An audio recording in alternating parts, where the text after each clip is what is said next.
Hi, my name is Sasha. Welcome back to Sasha Reads.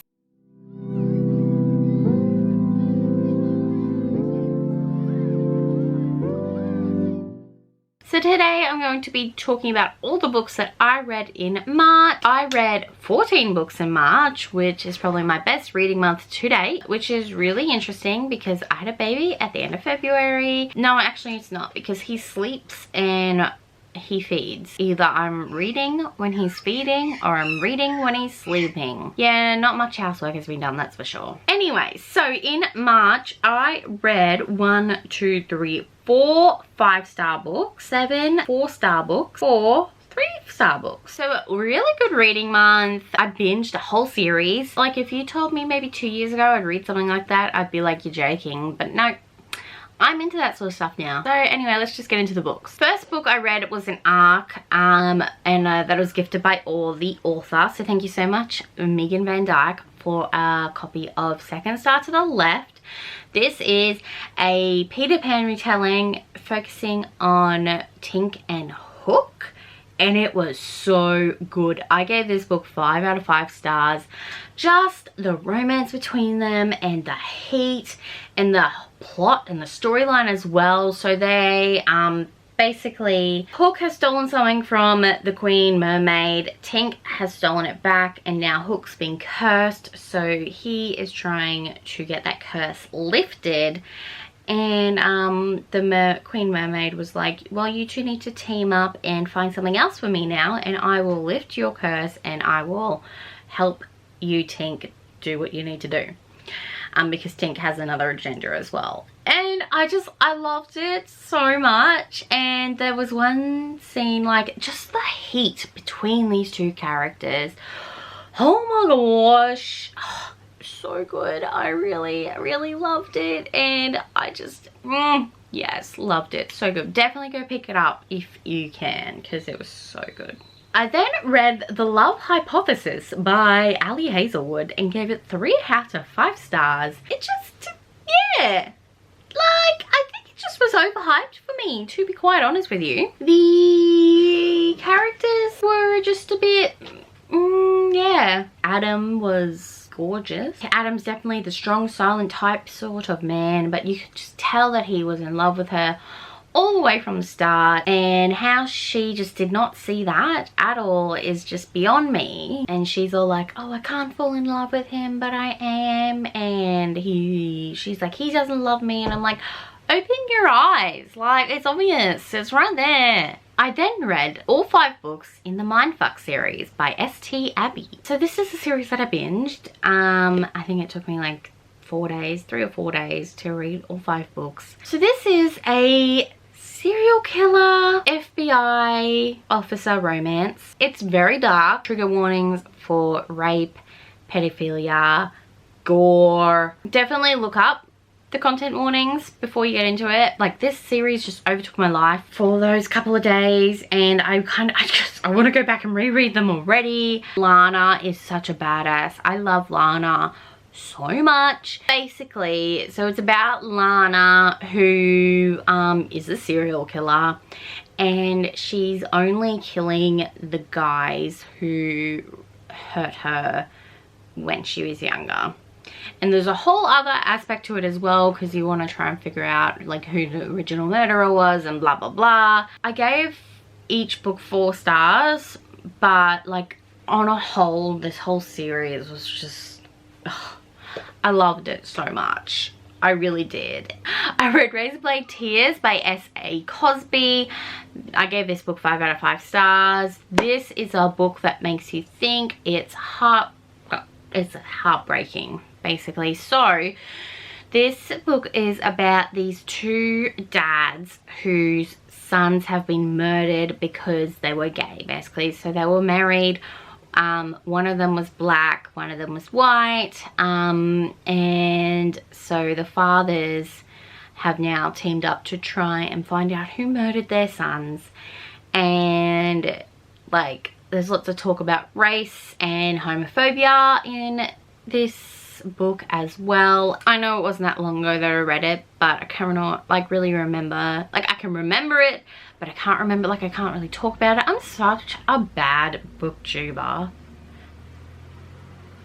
Like, I should know about the books that I read. Like, I then read Irresistible by Abby Harlow. Abby Harlow, that's not right. Anyway, I gave this book 3 stars. This is an age gap romance between the babysitter and the single dad. I know that the character, like main character, was supposed to be 27, but she acted like 15. Like, not 15, probably more like 17. Like, I don't know if it's the way people treated her, but she just did not act like a 27-year-old to me. Like, that's older than me, and she just seemed so young and immature. I think that's why I didn't really like this book. Like, I liked it, but I didn't like it. You know what I mean? Like, I definitely wouldn't read it again. And then read Gravity by Sarah Kate. This is a... what do you call it? Love triangle? I don't know if you would call it a love triangle. Possibly. About this girl. A couple of years ago, her twin sister and the twin sister's boyfriend or fiance were killed in a helicopter accident. It's 2 years later, and the father of the fiance has called her up and be like, hey, my other son is like getting out of control and I need your help to reel him in because you're the only one that could do that. So she stays on their private island and she's getting paid to basically get this guy under control. And so she starts having a sexual relationship with both the son and the dad. And I liked it. I'm not gonna lie. Some of the scenes between the son and the main character I felt were a bit iffy. Like, I don't know, like, she was into it, but maybe it was like consensual, non-consensual, but there wasn't really a lot of talk about the consent. Anyway, you have a helicopter sexy scene in this book, so if you're into that, pick it up. I then read Pet by Akwaeke Emezi, and holy crap, this book was just phenomenal. So I'm still trying to figure out words on how to talk about it. If you have a town and you got rid of all the corruption and all the racism and homophobia and everything, you've got this town. So there's no more monsters. Jam, who is the main character in this book, is a trans girl, and she meets this creature called Pet, who is a monster hunter. But Jam's like, oh, there's no more monsters, like, what are you doing here? And Pet's like, oh, there's a monster and he's in your best friend's house. So I really enjoyed this.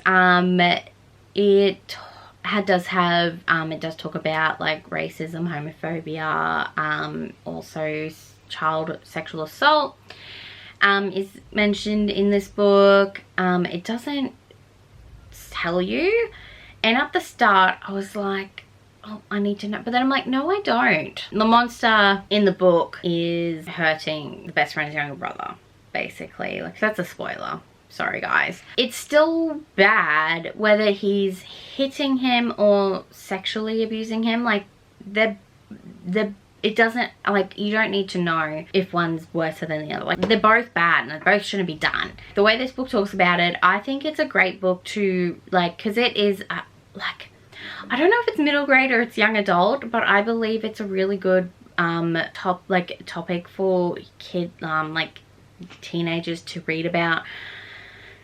Like, because like there's this one line in the book where it's like there's no monsters anymore, like you can forget, but like something about like forgetting makes the monsters come back, and I thought that was brilliant. I definitely want to pick up more by Akwaeke Emezi because that was just so good. I really want to read the prequel novella to Pet, which is Bitter, which is about Jam's mum, and I believe it probably when the monsters were first getting rounded up and shipped off. I then read this really cute novel called Legends and Lattes by Travis Baldry. It is a fantasy, like a cozy fantasy. So it's about this orc barbarian who just wants to open up a cafe. Like, she's finished with the like mercenary lifestyle.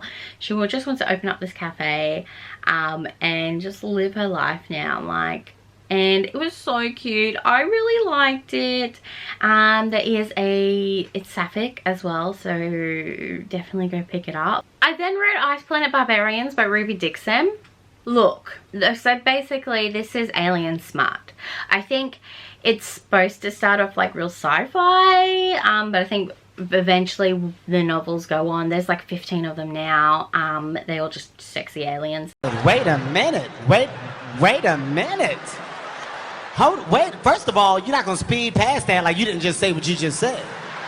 I gave this 3 stars, just because it was like enjoyable, but some things I was like, huh. There's definitely trigger warning for rape and interspecies relationships. And then the last book I read was Opposite Ends of the Sea by Daniela A. Mira and somebody else. It's a fantasy about fae. You got like the summer fae and the winter fae. It's an urban fantasy.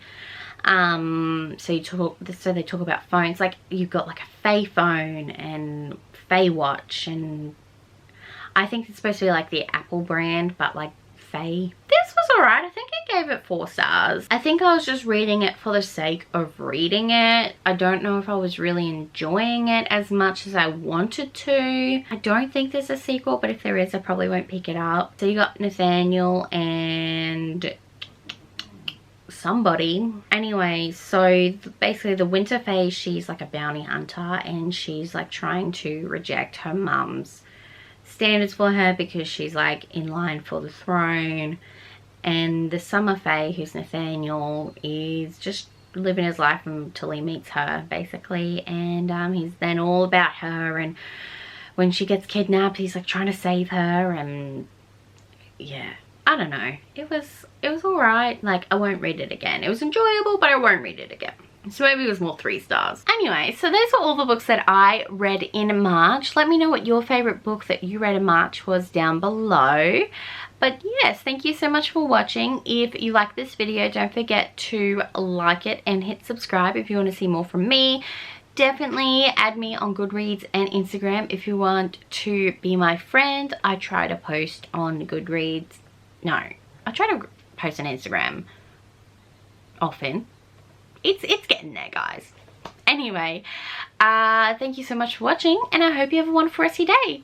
Bye!